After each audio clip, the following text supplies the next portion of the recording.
Hello बच्चों, आप सबका इकोनॉमिक्स प्लस 2 की क्लास में स्वागत।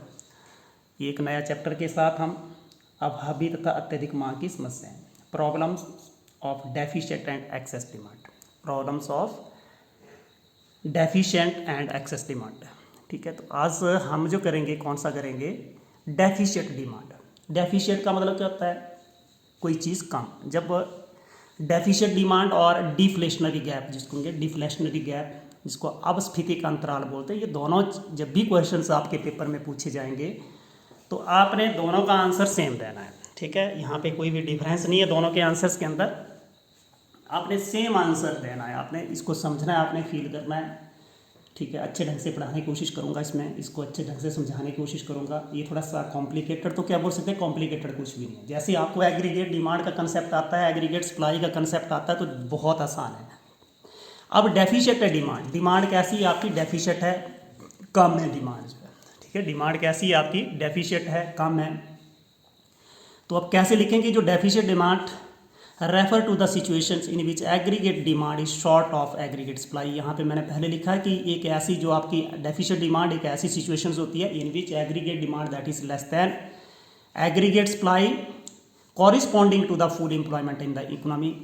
हमारी अर्थव्यवस्था के अंदर जितना पूर्ण रोजगार के ऊपर, आप ध्यान को सुनना है, यहाँ पे मैं एक थोड़ा जैसा रफ करवा रहा हूँ, यहाँ पे ध्यान को सुनना है। ये ओ एक्स और ये वाई, ये आपने करना नहीं, मैं इसको आगे करवाऊँगा। यहाँ पे आउटपुट लेते हैं आप, या इनकम लेते हैं, या आप एम्प्लॉयमेंट लेते हैं। जैसे जैसे आपको पता है एम्प्लॉयमेंट बढ़ती है, तो एम्प्लॉयमेंट बढ़ने से हमारा क्या होती है? आउटपुट बढ़ती है। जैसे ऐसे ऐसे करते जाती हैं आप। ठीक है, और जैसे ही हमारे क्या जाते हैं, एम्प्लॉयमेंट, फुल एम्प्लॉयमेंट हो जाती है, अर्थव्यवस्था के अंदर सभी लोगों को रोजगार मिल जाता है, तो एएस ऐसे हो जाती है। ये हमने किया हुआ है।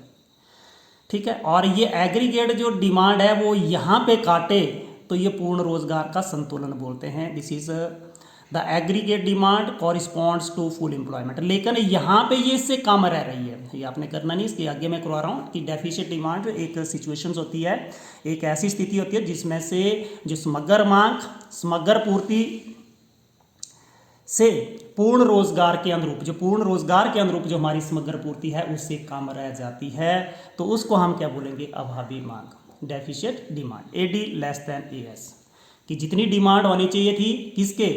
पूर्ण रोजगार के स्तर के अनुरूप, पूर्ण रोजगार का फुल एम्प्लॉयमेंट लेवल के अनुरूप, उससे वो कम रह जाती है। एक बार फिर फील करके बताऊंगा कि डेफिशिएंट डिमांड एक सिचुएशंस होती है in which aggregate demand is short of aggregate supply corresponds to full employment in the economy. अर्थव्यवस्था के अंदर पूर्ण रोजगार स्तर के अनुरूप जितनी आपकी जो है वो एग्रीगेट डिमांड होनी चाहिए, वो एग्रीगेट सप्लाई से इन शॉर्ट ऑफ जो है वो एग्रीगेट सप्लाई से वो कम रह जाती है। ठीक है, तो इसके दो फीचर्स आपने जरूर पढ़ लेने की, बट आर दी दो इसके two features of deficient demand. इसकी दो विशेषताएं कि लेवल ऑफ, वही आपकी परिभाषा से ही आ जाएगी कि level of aggregate demands happen to be short. ये एग्रीगेट डिमांड का जो स्तर है वो of its full employment level, पूर्ण रोजगार स्तर से, ठीक है, आपकी जो ये हम बोल सकते हैं पूर्ण रोजगार, कुल मांग का स्तर जो पूर्ण रोजगार के लिए आवश्यक कुल मांग के स्तर से कम होता है। ठीक है, कि आपका पूर्ण रोजगार के लिए कितने स्तर की जरूरत है, कितनी एग्रीगेट डिमांड की जरूरत है, उससे कम रह जाता है। कि level of aggregate demands happen to be short, ये कम रह जाता है of its full employment level, पूर्ण रोजगार स्तर से कम रह जाता है। और रिसोर्सेज क्या जाते हैं? रिमेन्स पार्टली अनयूटिलाइज्ड, और कुछ साधन हमारे बेकार रह जाते हैं। And will be some unemployment of labour, और इसलिए हमारा क्या पाया जाता है कि लेबर की, इसके अनएम्प्लॉयमेंट ऑफ लेबर, इसलिए कैसी पाई जा सकती है? हम इसको बोल सकते हैं कुछ हमारे लेबर, श्रमिक जो है वो बेरोजगार रह जाते हैं, और इस प्रकार की बेरोजगारी दैट इज इनवॉलेंट्री या अनैच्छिक बेरोजगारी कहते हैं। थोड़ा सा आपको समझ आ गई होगी कि फीचर्स क्या है, कि हमारी एग्रीगेट लेवल का, एग्रीगेट डिमांड का जो लेवल है वो शॉर्ट रह जाता है।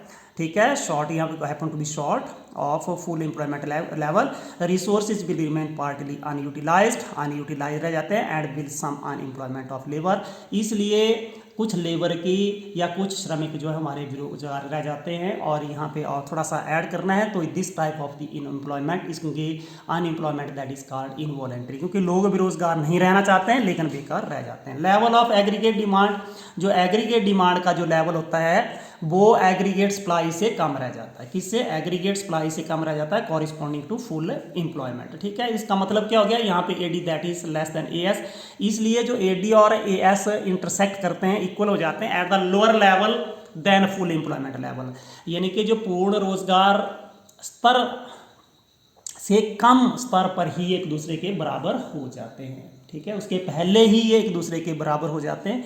शायद फील करके आपको समझ आ गई होगी कि डेफिशिएट का मतलब ही कम होता है, कि आपको जो एक पूर्ण रोजगार फुल एम्प्लॉयमेंट के ऊपर जितनी आपकी एग्रीगेट डिमांड होनी चाहिए थी उससे ये कम रह जाती है। जब भी आप इसको समझेंगे, डायग्राम से समझेंगे, तो परहैप्स आपको ये समझ आ जाएगी। 2-3 बार जब आपको करेंगे, और मैंने शॉर्ट करके लिखा है, आपकी बुक में देखेंगे तो बहुत लंबा करके लिखा है। दोनों क्वेश्चन सेम है, डेफिशिएट एंड इन्फ्लेशनरी गैप। अब डायग्रामेटिक इलुस्ट्रेशन करनी है। फिगर के अंदर देख रहे हो, मैंने आपको बताया कि income, employment and output, macro economics के अंदर इनमें कोई भी डिफरेंस नहीं होता है, मैंने पिछले वाले वीडियो लेक्चर्स के अंदर बताया है।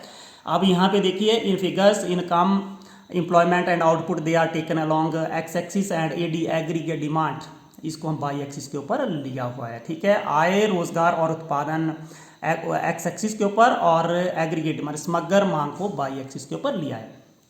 AS क्या है आपको पता है, AS हमारी समग्र पूर्ति है। समग्र पूर्ति ये क्या है, किसी भी अर्थव्यवस्था की, हमारी नहीं, किसी भी अर्थव्यवस्था की समग्र पूर्ति है। जैसे जैसे देखिए रोजगार बढ़ रहा है तो हमारा एग्रीगेट सप्लाई बढ़ रही है, क्योंकि उत्पादन बढ़ता है, एग्रीगेट सप्लाई बढ़ रही है। यहाँ पे फुल एम्प्लॉयमेंट हो जाता है जब भी हमारे इकोनॉमी के सारे या किसी भी इकोनॉमी के सारे रिसोर्सेज यूटिलाइज हो जाते हैं, सारी जितने भी हमारे लेबर्स हैं वो फुली एम्प्लॉयड हो जाती है, तो उसके बाद हमारी एग्रीगेट सप्लाई कांस्टेंट हो जाती है, स्थिर हो जाती है, इसके बाद कांस्टेंट। और यहाँ पे देखिए ये ADF, ये क्या है, पूर्ण रोजगार के अनुरूप, यहाँ पे पूर्ण रोजगार यानी कि full employment, this is the aggregate demand correspond to full employment.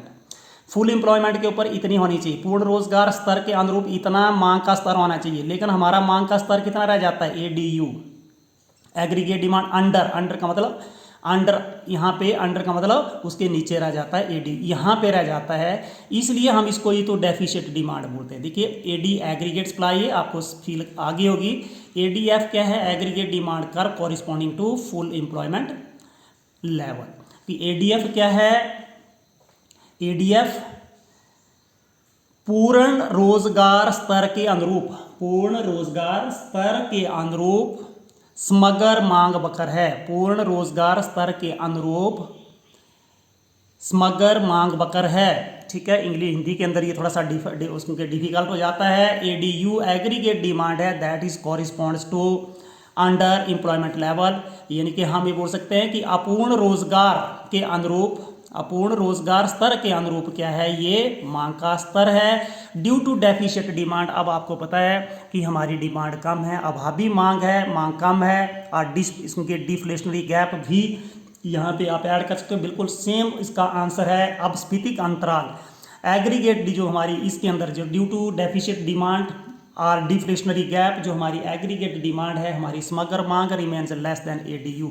अब देखिए ये जो हमारी ADU एंड ये लेस रह जाती है, and ADU intersect AS at lower level भी। अब यहाँ पे ADU यहीं पे काट रहा है, जबकि यहाँ पे काटना चाहिए, तो ये तो आपका यहाँ पे काट रहा है, इसलिए सम ऑफ दी यहाँ पे लिखा है एट कॉरिस्पॉन्ड, यहाँ पे AS lower B which is यहाँ पे अनएम्प्लॉयमेंट इक्विलिब्रियम। ये कैसा हमारा इक्विलिब्रियम मिल रहा है, अपूर्ण रोजगार संतुलन मिल रहा है। कैसा, अपूर्ण रोजगार संतुलन, पूरा रोजगार लोगों को नहीं मिल रहा है।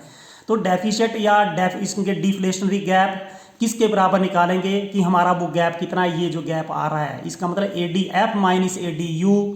ठीक है, कि जो भी एग्रीगेट डिमांड आपकी corresponds to full employment level minus aggregate demand corresponds to under employment level. ठीक है, ये मैंने पहले भी बता दिया कि ये जो है आपकी जो AD है पूर्ण रोजगार स्तर के अनुरूप समग्र मांग है, ADU अपूर्ण रोजगार स्तर पर समग्र मांग है, और ये FC, इसका मतलब हमारी जो डेफिशिएट डिमांड कितनी रह रही है, हमारी मांग में कितनी कमी रह रही है, FC के बराबर रह रही है। किसके बराबर रह रही है, कि इतने जो हमारी जो डिमांड में जो कमी है वो कितनी रह रही है, FC।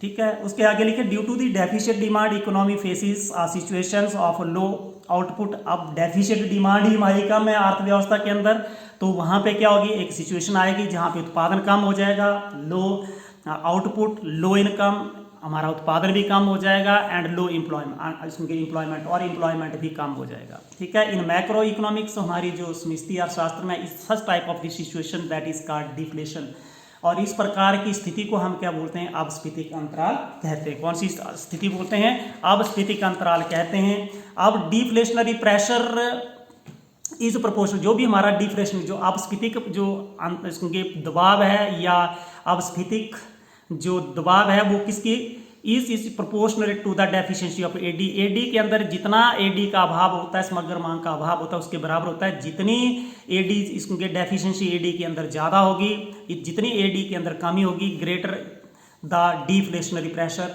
डिफ्लेशनरी प्रेशर उतना ही अधिक होगा। अकॉर्डिंग टू, यहाँ पे accordingly the deficiency of AD is often described as deflationary gap. इसलिए इन दोनों के अंदर कोई भी डिफरेंस नहीं रह जाता है। आपकी deficient demand and deflationary gap they are equal to each other. Deficiency यहाँ पे deflationary gap is the measure of deficient demand. इसलिए जो हमारा डिफ्लेशनरी गैप, जो हमने अभी डिफ्लेशनरी गैप कितना पढ़ा, एफ सी हमारा डेफिशिएंट डिमांड भी है, and this is also the deflationary gap. आपको परहैप्स समझ आ गई होगी। एक बार मैं सिर्फ इंग्लिश मीडियम के बच्चों को पढ़ा यहाँ पे बताने की कोशिश करूँगा। हिंदी मीडियम के बच्चों को हर घर पाठशाला से भी वीडियो लेक्चर्स मिल रहे हैं इन फिगर्स के अंदर। अब मैं टोटल इंग्लिश के अंदर इंग्लिश वालों को बताऊँगा। यहाँ पे डेफिशिएंट डिमांड एक सिचुएशंस होती है in which aggregate demand is short of aggregate supply corresponds to full employment level in the economy. ठीक है, जो फुल एम्प्लॉयमेंट लेवल होना चाहिए था उससे वो कम रह जाती है। AS is AD is less than AS. तो इसके there are two features of deficient demand. जो हमारी level of aggregate demands happen to be short, aggregate demands का लेवल जो वो कम रहता है, और इसके happen to be short of its full employment level. जो फुल एम्प्लॉयमेंट लेवल के ऊपर जितनी एग्रीगेट डिमांड होनी चाहिए उससे ये कम रहती है। Resources will remains partly unutilise. कुछ जो है रिसोर्सेज जो है वो पार्टली अनयूटिलाइज रह जाते हैं, जिनका यूज़ नहीं हो पाता है। एंड जो will some unemployment in of labour, और लेबर जो है वो अनएम्प्लॉयड रह जाती है। And such type of the employment unemployment that is called involuntary employment. Level of aggregate demand is short of aggregate supply. जो हमारी एग्रीगेट डिमांड हमने पहले लिख के रखा कि aggregate level of aggregate demand that is less than aggregate supply. So AD and AS becomes equal, ये बराबर हो जाते हैं एट द लोअर लेवल जो है देन फुल एम्प्लॉयमेंट। जो भी फुल एम्प्लॉयमेंट लेवल के ऊपर ये इक्वल होने चाहिए, उसके पहले ही ये क्या जाते हैं, उसके लोअर लेवल के ऊपर ही ये एक दूसरे के बराबर हो जाते हैं। अब डायग्रामेटिक रिप्रेजेंटेशन मैंने पूरा फील करके आपको बता दिया कि income, employment and output they are taken along X axis, AD that is taken along Y axis. AD क्या है, एएस क्या है, दिस इज एग्रीगेट सप्लाई।